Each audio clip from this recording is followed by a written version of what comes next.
Hello everyone, welcome to our fifth module.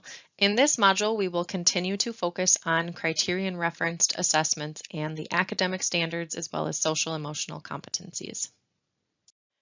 Our goals for this module are to share a framework to utilize with criterion-referenced assessments and the standards.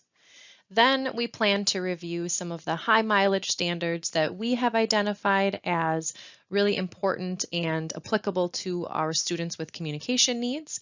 And then we will make some connections to assessment materials and review some tools and resources for you to try out. So the Riot and ISIL framework comes from interventioncentral.org from a How RTI Works series by Jim Wright, 2010. And DPI also recommends utilizing this framework within comprehensive evaluations. We will upload a more detailed document. From DPI that will be in your Google Drive if you wish to explore this framework more in depth. Today we're just going to go over it kind of more broadly and see how we can utilize it within speech and language.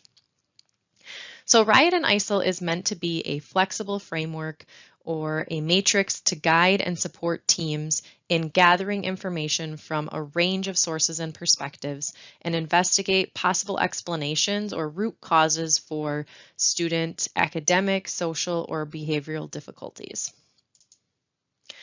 It notes relevant information to gather and can really help teams organize information to identify possible reasons or root causes of challenges.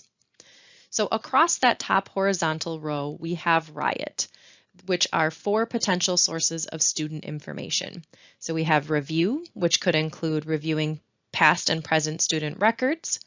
We have interview, which could be interviews with the teacher, other school staff, the student, the family. And then we have observe, which is direct observation of a student's skills, strategies, etc. And last, we have test. This is where we are going to test certain hypotheses about why a student may be struggling and what supports they might benefit from. On that left-hand side, that vertical column, we have ISIL, and these are 4 key domains of learning to be assessed. So instruction, curriculum, environment, and learner. And this allows us to view where the difficulties might be happening outside of just that learner, that student, and get a full range of relevant explanations for those challenges and really examine and consider multiple reasons. So instruction relates to those instructional practices or teaching strategies that may help or hinder success.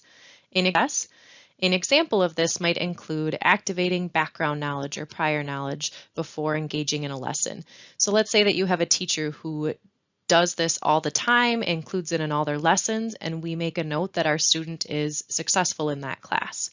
However, when we're in a different class, we notice a teacher doesn't include that consistently in their lessons or doesn't do it as deeply as another teacher, and we notice our student struggles more. That's great information for us to have. Next, we have curriculum, and these are the knowledge and skills that students are expected to learn. It's those standards. It also includes instructional materials and activities as well as assessments that schools use. And then we have environment. These are going to be factors in the student's school and community and home surroundings that may help or hinder success. So an example of this might include, let's say we have a student who struggles with transitions in the hallway between classes. However, when there is an adult present and visible in the hallway, we notice that student doesn't struggle as much. Again, another great piece of information for us to have. And lastly, we have learner. These are those student qualities, those specific, unique traits and capacities that relate to that student. So it could include things such as attention, study habits, self-efficacy, confidence, things like that. So many of you already explore a variety of sources. You look at learners through multiple lenses. So this framework might be a little bit new, but it's things that you're probably already doing and already considering, but maybe just putting it into a chart like this. Now, if this feels a little bit overwhelming and you're not quite sure how you're going to incorporate this, Just know that in the next slide, we are going to really zone in on that curriculum part of ISIL and discuss how we can utilize it within our evaluations a bit more. With a broad basic understanding of RIOT and ISIL as a framework, we are just going to focus on RIOT and the curriculum aspect of ISIL to really support us in utilizing criterion-referenced assessments, specifically focusing on those academic standards and social-emotional competencies. So in the context of the curriculum, the question that is asked is not whether the student is learning grade-appropriate curriculum, but rather, does the student have the necessary speech and language skills to access, engage, and progress in that general education curriculum?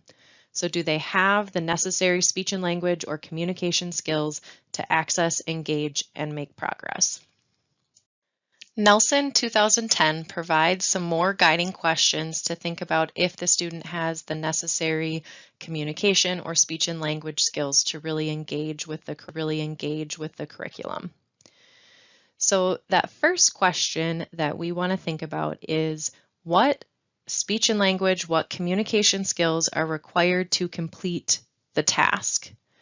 What does that student need to be able to do? So in other words, in the context of a curricular task, what is the expected response of the student? And we can learn more about this through reviewing student work samples, academic activities, interviewing teachers, interviewing the student, and also through observing in the classroom and actually seeing that curriculum and student in action. Next, we want to ask the question about the student's current performance, such as what does the child or student currently do? Or what are the student's strengths and their needs when they're performing or engaging in a task?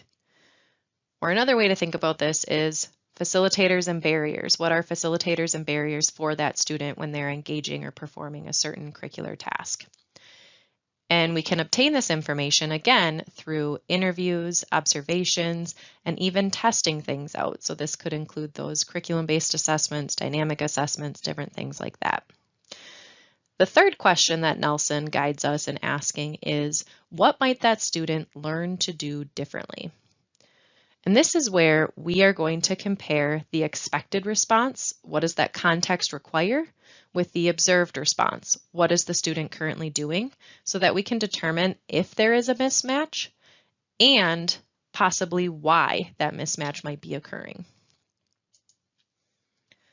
Now, when we're looking at this mismatch, this is where we need to be culturally responsive to our students' needs and determine if that mismatch is due to a cultural or linguistic difference, or if it is more indicative of a possible disability. And this is where tools such as dynamic assessment can be really useful. And then that fourth and last question that Nelson guides us to ask serves as a bridge to that observed response and that expected response, and exploring how the curricular task or the broader context can be modified as a way to really increase that student's opportunity for academic success. So this might be where we consider different types of supplementary aids and supports or accommodations and modifications that will support that student so they can more successfully access, engage, and progress in the curriculum. So with the RIOT and ISIL framework in mind and Nelson's guiding questions, John is now going to share more about ways that we can connect and utilize the standards and social emotional competencies within our evaluations and IEPs to really identify students' possible strengths as well as their needs. Thanks, Alyssa. We're going to spend the rest of our time talking about the application activity for Module 5. So we've been working with each district's leadership teams through the continuous improvement process, and we've been getting your feedback in the community of practice meetings. Every district has identified that academic standards are a priority, but acknowledge what you all know. It's really tough to consistently align your work with the standards. So to help you out, we identified some core standards that relate to speech and language. We looked at your Module 4 responses and summarized some of the most common standards that folks are using. We then drafted up some materials to help assess these high mileage standards and to show how assessment data relate back to these standards. So within this module, our goal is for you to take a look at what we put together, find out what's useful, and go ahead and try some of the things out. Up to now, we have not asked you to do much assessment work with your students. Moving forward, we're going to make a bit of a shift. We would like you to try out some different assessments. This module, we present some options for surveys and observing students' educational performance. Later, we'll ask you to try out some different probes with a main focus on dynamic assessment and language sample analysis. So how do you work this into your practice? Now, we don't want this to be busy work. We want this to add to your practice. For example, if you currently have an evaluation and you're interested in a questionnaire or another material, you could try it out. However, we recognize the timing is not always right. You could also select a student from your current caseload and try the assessment on them. It's really important for us to get progress monitoring data on our students. We want to see how are they making progress in the therapy that they're receiving, and how are they accessing and engaging in the class. There also is a certain level of flexibility for the work in this grant. So for example, if you're doing an observation or a teacher questionnaire, you may get some questions about what you're doing if it's not a traditional evaluation. So you could explain that you want to learn how your student is doing in class and use this to monitor their progress. You could also explain that this is part of your professional learning if you think that would help the teacher understand what you're doing. So let's take a look at the application activity. The first step is to review our summaries of the high mileage standards. Let's take a look at the K-12 standards. What you'll see in this document is several columns. The leftmost column has the anchor strands. What we put in here is we put plain language, speech language pathology terminology that we use to describe different skills we're interested in. How are our students doing with conversations, summarizing information, asking questions, telling stories, presenting information? And what we combined these two, what we connected them to, are the different anchor strands. Okay, so SL stands for speaking and listening. This X is a placeholder for grade. So for example, if you're looking at third grade, it would be SL.3 and then .1, this first anchor strand. Then what we did is we reviewed all of the standards. We looked across K through 12 and identified the common themes. So when you have conversations, we should be looking things like, who are you talking with? Are you using agreed upon norms? Are you building on others' ideas? Are you checking understanding? And then all of the standards, they tend to increase their rigor around grade 6, really a dramatic increase.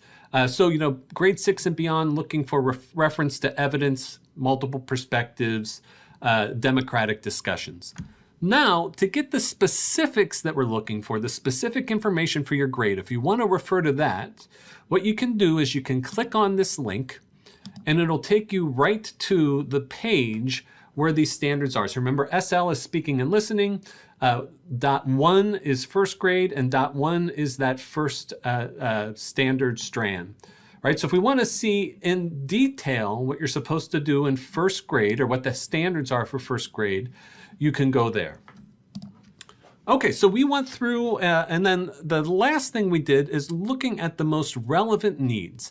Now, this list is not exhaustive. It's not intended to constrain you in what you're looking at. It's not saying that you have to look at this for each of these different types of need categories. We just tried to help to show where some common connections are. So for example, students with language needs, artic phonology needs, social communication needs, all of those things, we hope that they can have good, grade-appropriate conversations. Some of these other ones, like summarizing information, telling stories, those are going to be more specific to language. So speaking and listening is a great place to start. We also have some specific language competencies like vocabulary, grammar, spelling. We did include a couple different reading ones, both foundational skills as well as actual reading. So some of these foundational skills like phonological awareness and phonics, that's going to be really important for our students with articulation and phonology needs. We have some writing standards, which are really useful for our secondary students. And then we have some social emotional competencies as well. There's a lot of these that you can look into. We identified a couple that we thought across the grade span were pretty consistent and pretty related to what we do as SLPs. Okay, so we looked at the K-12 standards. Now let's look at the early childhood standards, or the WIMLs. So we can open up our summary here. On the left column, again, we have our summaries of the performance standards. We called these anchor standards in K-12. We have our simple summaries of what we're looking at. So we're looking at comprehension with these first groups of standards. And within those, how are you developing and acquiring meaning through your listening? How are you listening and responding? How are you following directions? Again, we can click on these hyperlinks to take us right to the pages in the source material. The WIMLs are set up a little differently. So it has a developmental continuum within this performance standard, looks at different types of behaviors that you can expect to see. And I really like how they have these strategies that adults, teachers, educators can use to help students have their needs met. Then in our right column, we have some summaries of some of the major skills that we're interested in within each of these different areas. So again, we have some of the different high mileage ones we thought are really pertinent: listening and understanding, speaking and communicating, early literacy, and social competence. So we would like you to spend some time reviewing these summaries, whichever one is most pertinent to you, and getting an idea of some of the major skills we're interested in. Next, you want to choose a focus area. So if you work in an elementary setting, you can choose either language or speech sounds. If you work in middle or high school, we have one for you. If you work in early childhood, we have one for you here. These documents talk more about the most pertinent standards and also give some suggestions for tying the standards to different types of assessments, primarily observations, questionnaires, review of existing data, things like that. At this point, you can jump ahead to the area that's most pertinent to you. So I just have a YouTube video here. Down below the video section in the description, you'll find the chapters. Now, obviously, I don't have the chapters for this video written yet, but you can skip ahead to the chapter that is most pertinent to you and relates to the area that you will be looking at in depth. So you chose elementary language. Let's click on the document and see what we can find. So what we have here at the beginning of all of these documents is just kind of a summary giving some context. We're trying to see what we can do to support you.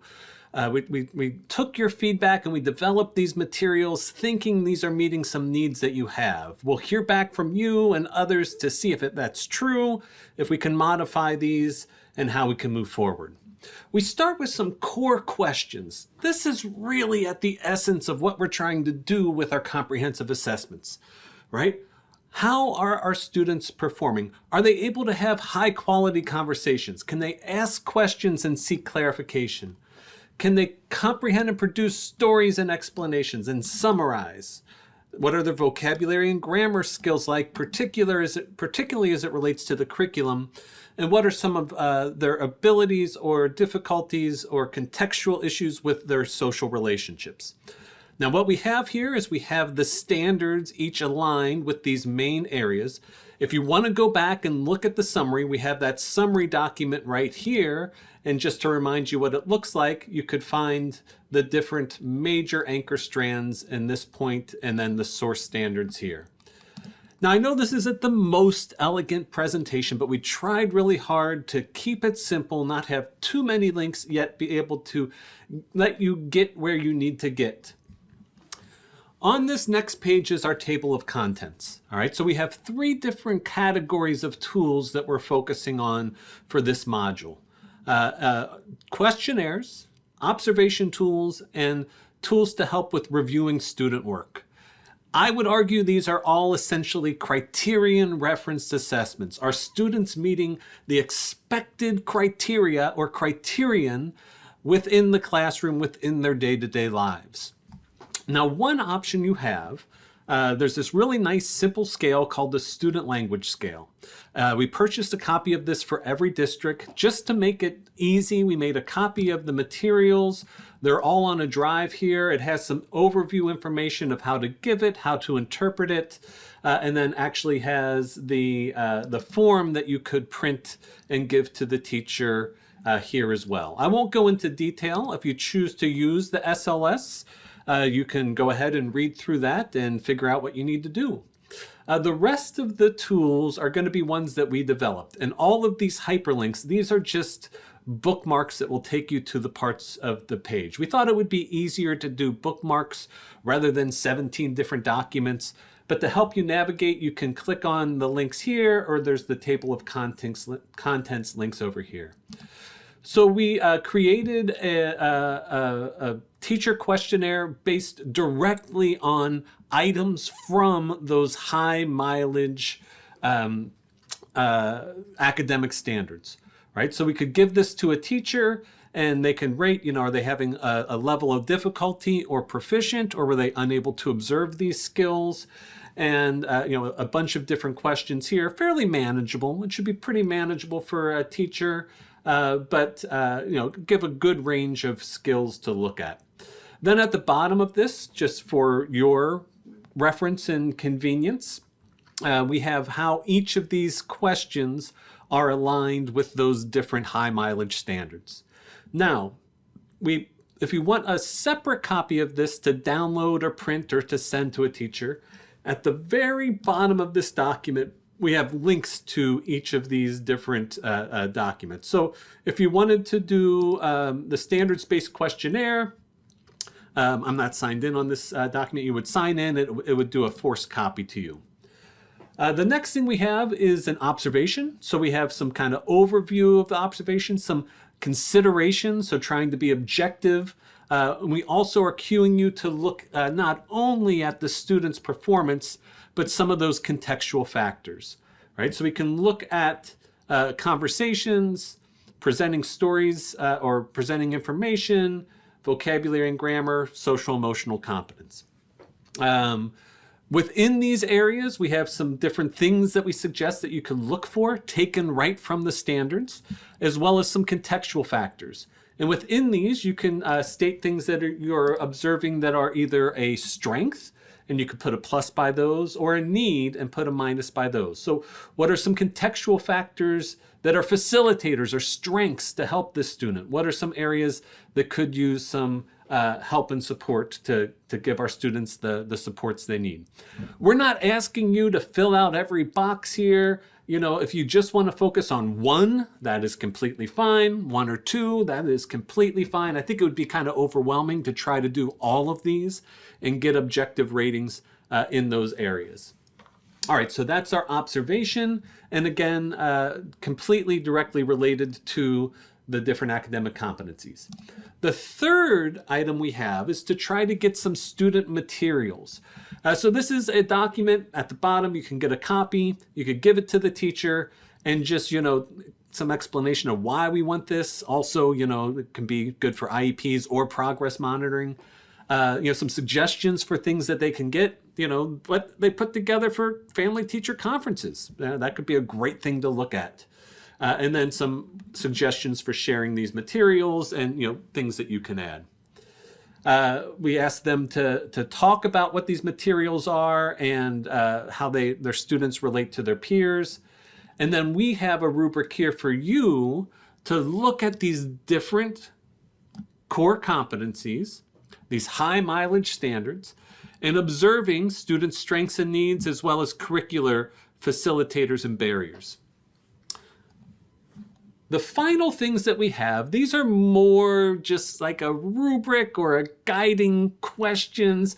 These aren't things that we expect you to answer. These are just things that we thought might be helpful to really think broadly and deeply about each of these different standards in your student performance, right? So how are they performing? How could they be more effective? How could the environment be accommodating, and how might it be more accommodating? Or how can we leverage other educators to help in all of these areas?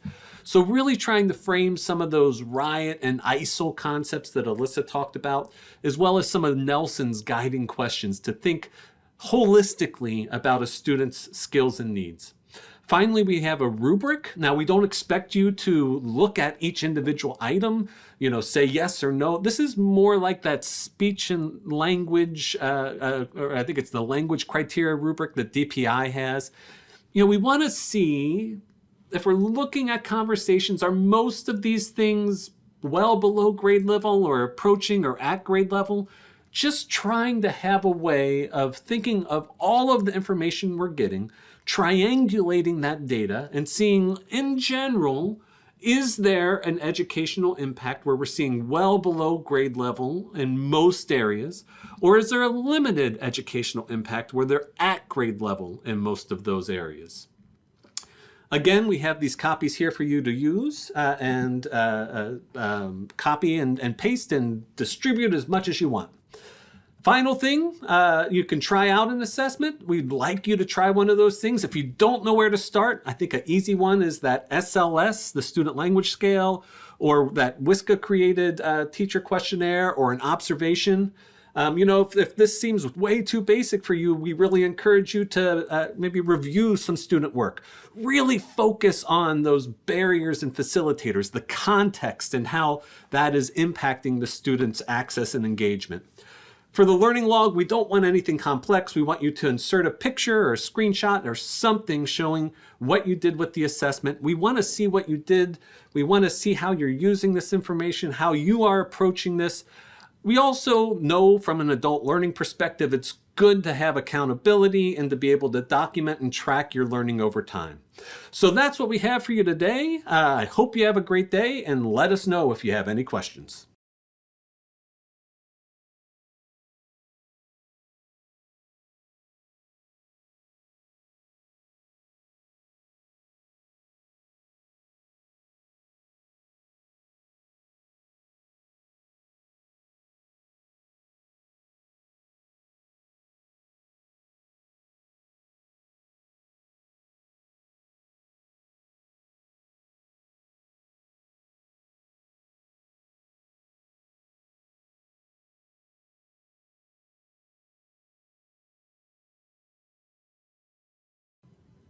Okay, so you chose to look at elementary speech sounds. Let's take a look at the document.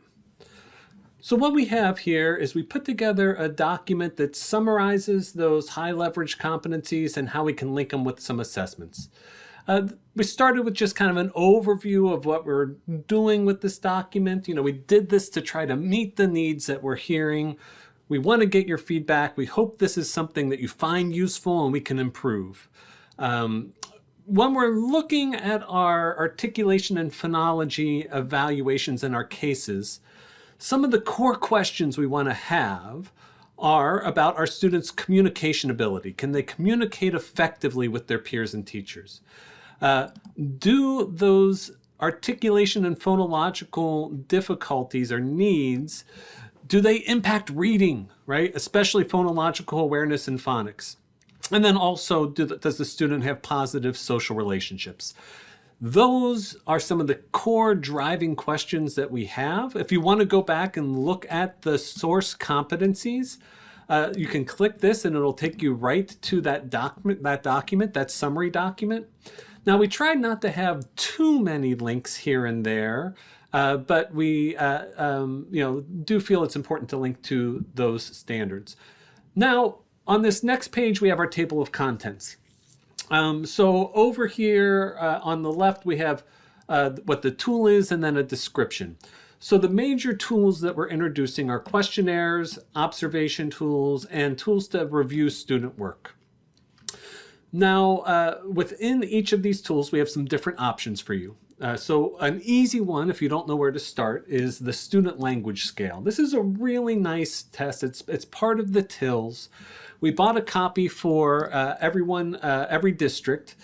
Just for your convenience, we scanned in the materials and some overview materials. So it's a really nice test. It can give you some comparisons and some benchmarks. It has a level of validation. It's pretty straightforward and relatively short. It's 12 questions.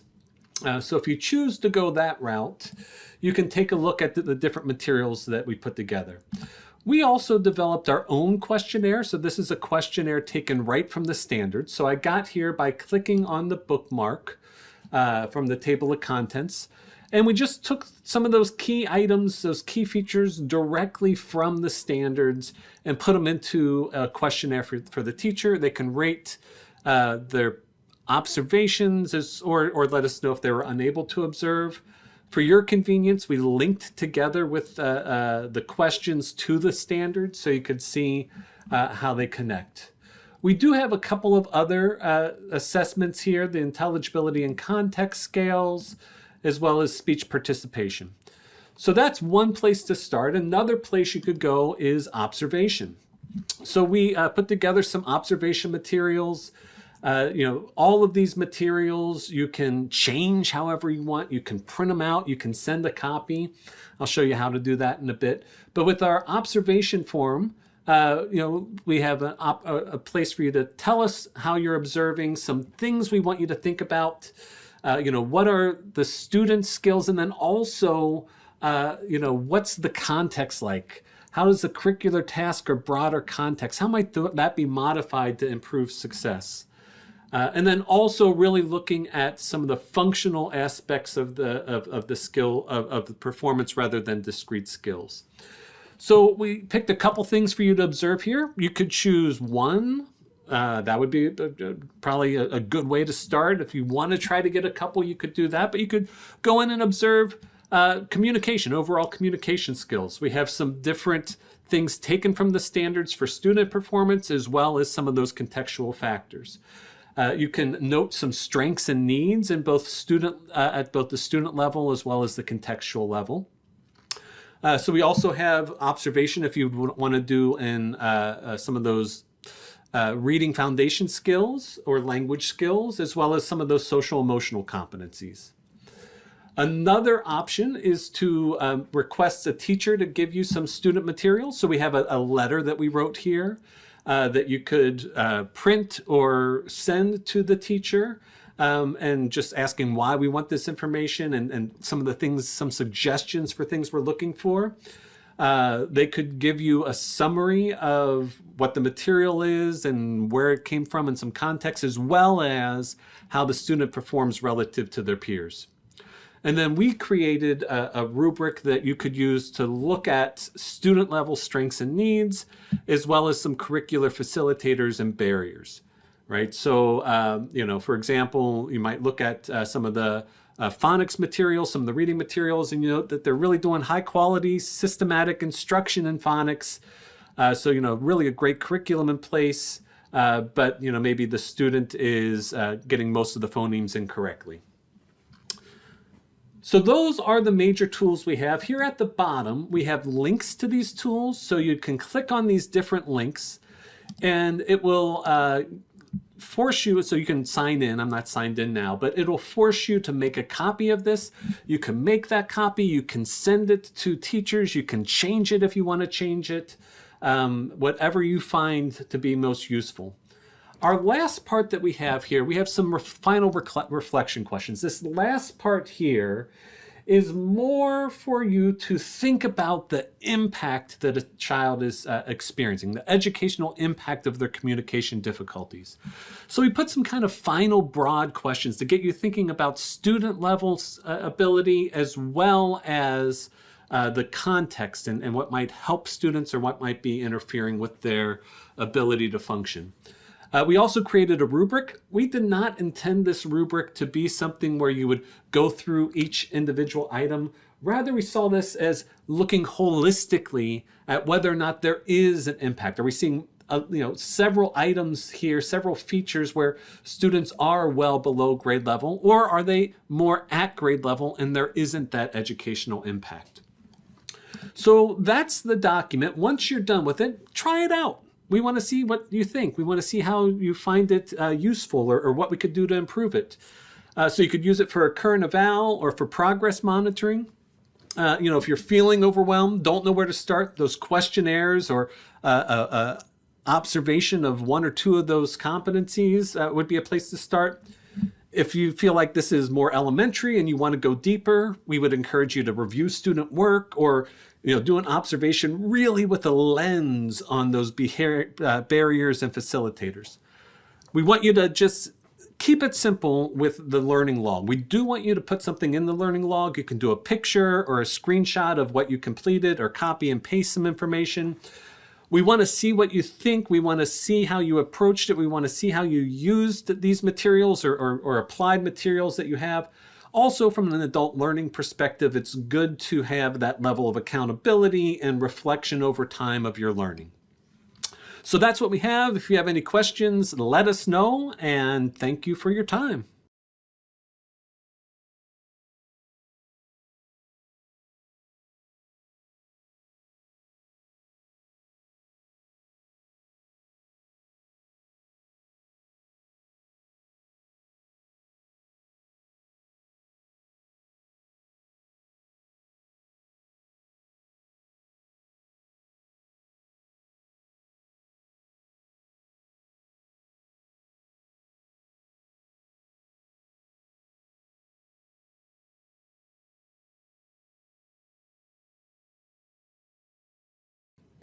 Okay, so let's take a look at the middle and high school communication documentation.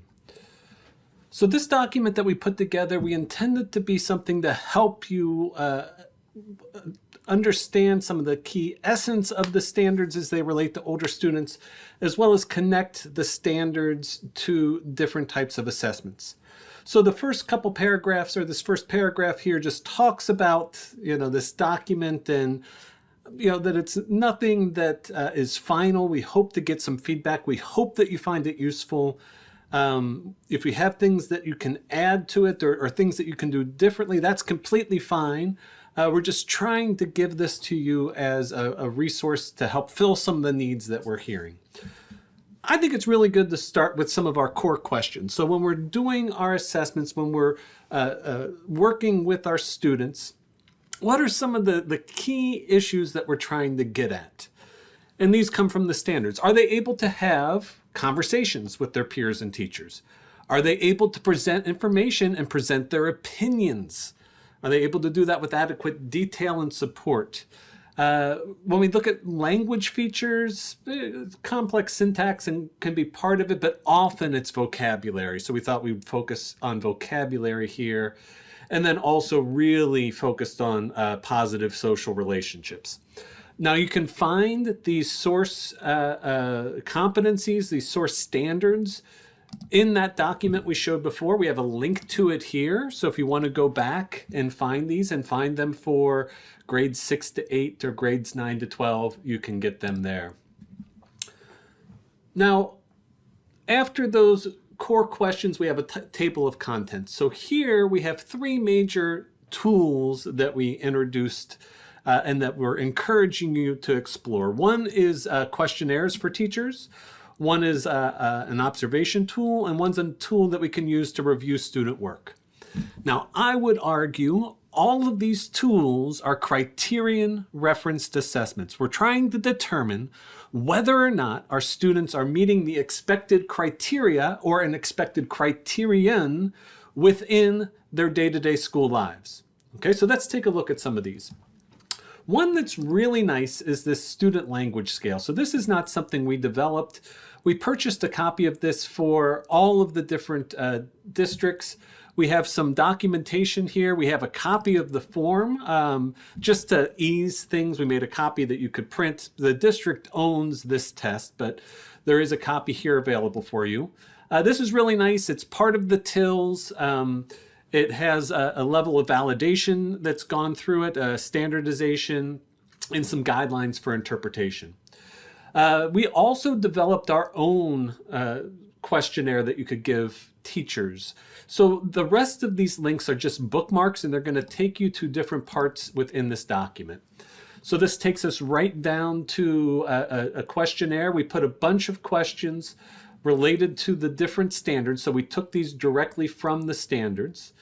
We have quite a few social and emotional competencies in here. So seeking and maintaining positive relationships, setting boundaries, stating needs, working cooperatively, formulating goals, implementing plans. And if we want to see how those link to the standards, we can go back and just see which question goes on to which different standard. The next thing that we have is an observation form. So we have some guidelines here. This is just kind of some basic observation type of things. We're looking for objective descriptions. So can we look at frequency, duration, magnitude, things like that? Really thinking about some of the concepts that Alyssa introduced. Not just the learner, but the context and the environment. So when we look at the curriculum and what they're expected to do, what skills do they need to have?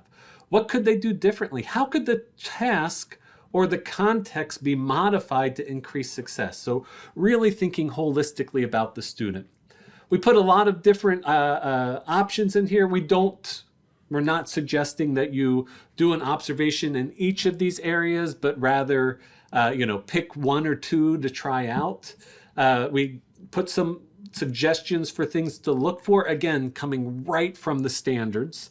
For this first one, we gave some examples of the types of observations you might complete. So that is our observation.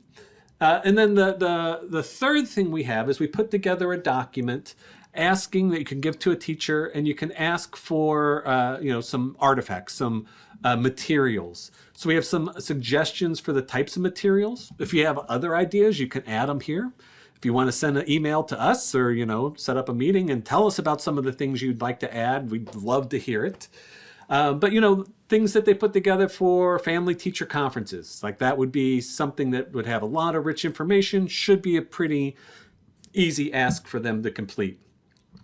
And then we have another part of this document where they can describe, give a little context, see if they're meeting the expectations. What's their performance relative to their peers?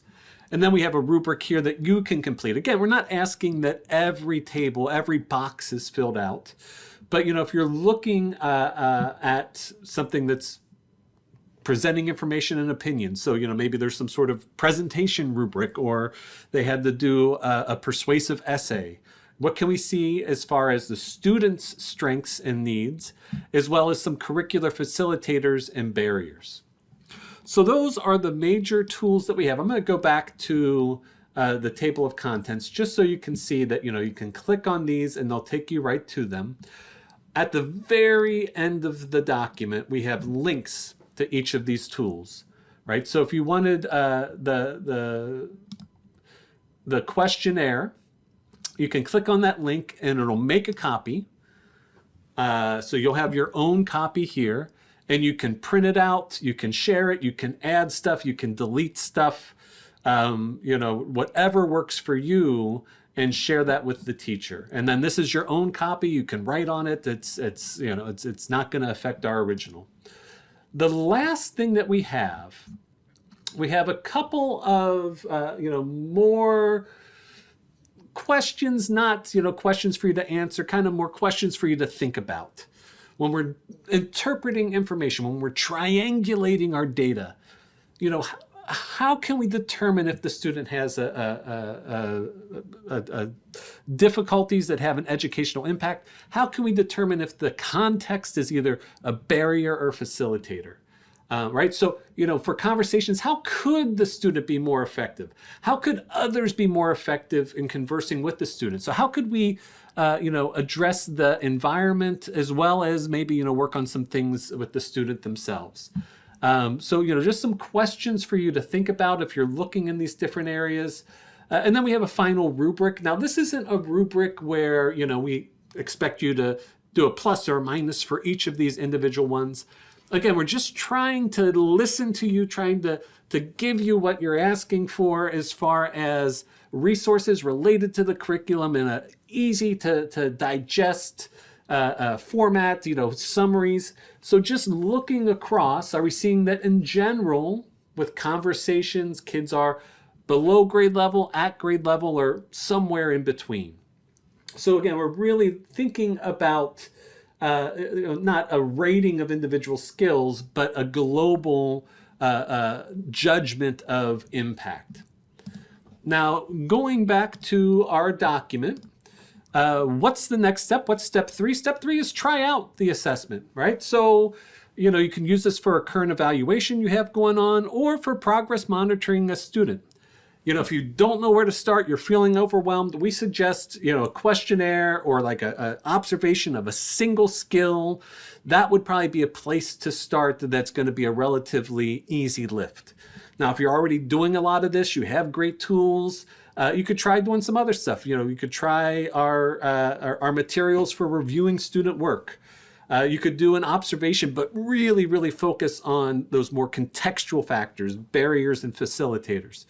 If you have tools that you really like, you feel are better than we put together, that's great. You could see how we can link your tools with those high mileage standards. When you're done, we just want you to upload something to your learning log.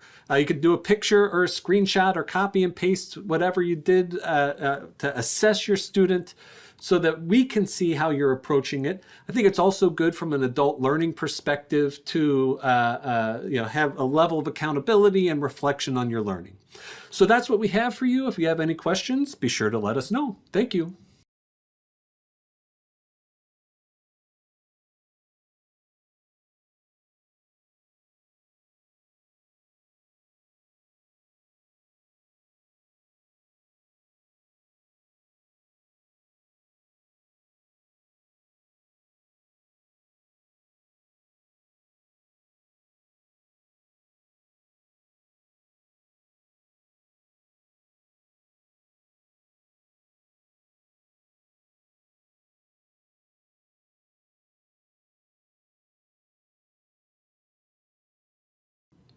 Okay, so you chose the early childhood. So let's take a look at our documentation. So the document that we have here is some resources to help document the educational impact of communication difficulties. We start with a paragraph just kind of talking about, that this is a document. We hope you find it useful. We heard your feedback. We heard that you wanted easy access to standards and linking it with different assessments. I'm going to start this with a caveat that early childhood is a bit different than K-12. I think you're already doing a lot of these observations and interviews and linking them with these very functional aspects. Our tools are designed more for that, more so than K-12, where a lot of our tools are looking at discrete skills with less focus on functional performance. So I'm aware of that, and we'll keep that in mind as we go through this. The first thing that we have, that we did, is we identified some core questions. So when I approach an assessment, these are some of the core questions that I have, and these are what's based and rooted in the WEMLs, in these early standards, right? So can they comprehend language and make sense of the world? Can they, comprehend language to respond to others and follow directions? That's a lot of the heart of what we look at as speech language pathologists. And conversely, can they communicate? Can they communicate non-verbally, using different pragmatic skills? Are they using words and grammar to communicate as they're advancing their communication? How are their social skills? Are they helping to promote high quality play and positive interactions with their peers? And we should be thinking about some of these early literacy skills, although, in the reality of the day-to-day, that may not always be the case in your setting. So these are some of those core questions that we should be asking ourselves and then seeing how they align with the standards. Now, if you want to go back and see what the standards, the WEMLs are, each of these different levels, you can click on this link and it'll take you to that summary document just so you can find it easily. Now, we tried to not have too many different documents, so we put most of these things in a single document. These are all just bookmarks. So they're going to take you to the different areas in this document that you can look at. So we have a couple main tools for you to consider in early childhood: questionnaires and observation tools. Now, you might have a great questionnaire. We're not saying you need to use this in place of the questionnaire that you use, or if you're doing transdisciplinary play-based assessments, team-based assessments, we're not saying you need to use this observation form. We're just trying to help provide some resources to folks who need them, as well as getting you to think about how these different skills line up with the standards. So let's take a look at our questionnaire. So we looked at the different competencies, the different standards from the WEMLs that we're really interested in, those high mileage standards, and then seeing how the teacher perceives their proficiency. And you can see how they link to those WEMLs right there in the questionnaire itself. And then we have a linking here for you as well if you want to see how they go together. We created an observation form, so if you find this useful, great. If not, that's fine. We really want you to focus on trying to have some objective descriptions of performance. There's great documentation from DPI that talks about the importance of trying to be objective in our observations. We also brought in some of those questions that Alyssa introduced, the riot and ISIL concepts and Nelson's questions. So not only just, what's the student doing, but like what skills do they need to participate in the classroom? What might they be able to do differently to have greater success and participation? How can we think about that context, and how might that context be modified to increase success? So we have each of those core driving areas: comprehension, communication, vocabulary and grammar, social skills. And then we took some of the key features from the WEMLs to think about what you could look for, as well as some contextual factors. What's the environment like? So, how can we look at strengths and needs both within the student level and the context in that area? Now, we're not saying you need to fill out every form here, every little cell. We're saying, that maybe start with one. Maybe look at communication if you're working with an early nonverbal student. Maybe look at comprehension and communication if you really think you could look at both of those. If you're working with older students who are starting to produce words and utterances and possibly sentences, you could look at the vocabulary and grammar. So those are the main documents. I'm going to take us back up to this table of contents just to show how it can take you where you need to go. You can also open the table of contents here. And so, we had our questionnaire, our observation. We also, at the very end, have links to these. So if you want a copy of this, if you want a copy to give to the teacher, you can make a copy of the document. You can add questions. You can delete questions. You can add more instructions, whatever you think will work. This isn't anything we're saying you have to use, but just trying to make this resource available to you if you find it useful. We also have some summaries. So one part of the summary is some final reflection questions. So these aren't questions that you have to write an answer to. Rather, these are some ways for you to think more holistically. Is there an impact? How is my student functioning? And then also thinking more broadly about the context and other educators, other adults, and how is that impacting success and performance, right? So if we're looking at comprehension, what's the child doing, but what do they need to do? What are some of the skills they need to have in order to access their local environment? What are some things we could do, right? So how might our therapy improve basic competencies, but also how might we support other educators or put supports into the environment so they can be more successful? So just some kind of general questions here for us to think more broadly and holistically about how our students are doing, how our young children are doing. And then we have a broad rubric. I think of this kind of like the language rubric that was developed by DPI. What we're trying to do is not, answer each individual item here. We're not trying to rate these individual skills, but rather we're trying to say, looking at these broad categories, if we're thinking about comprehension, are they more at beginning levels or proficient levels, right? Are they meeting expectations, or are they well below expectations, or somewhere in between? And are we seeing most of the global ratings down here or up here? Where is it? Now, this is mostly for kids who are using some words and sentences. If you're working with early communicators and these aren't applicable, or they're just at baseline on everything, we did add some things for you to think about as far as proficiency as a nonverbal communicator. So looking at comprehension and communication, where are they falling on that continuum? So those are the documents that's the document we have. Those are the tools that we developed. What are you going to do with these? Step 3, we hope you try it out, right? So if you have a current evaluation, you could try it out. If you're monitoring a student that you're currently working with, you could try some of these things out. If you don't know where to start, an easy lift can be the teacher questionnaire or an observation. The SLS, that's more K-12. So you could do our WisCCA created questionnaire, or, choose an item from the observation.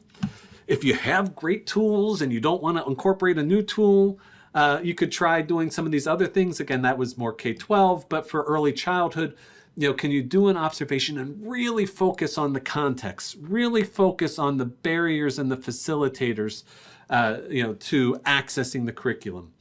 If you have great tools, how do those link with these high mileage competencies and standards?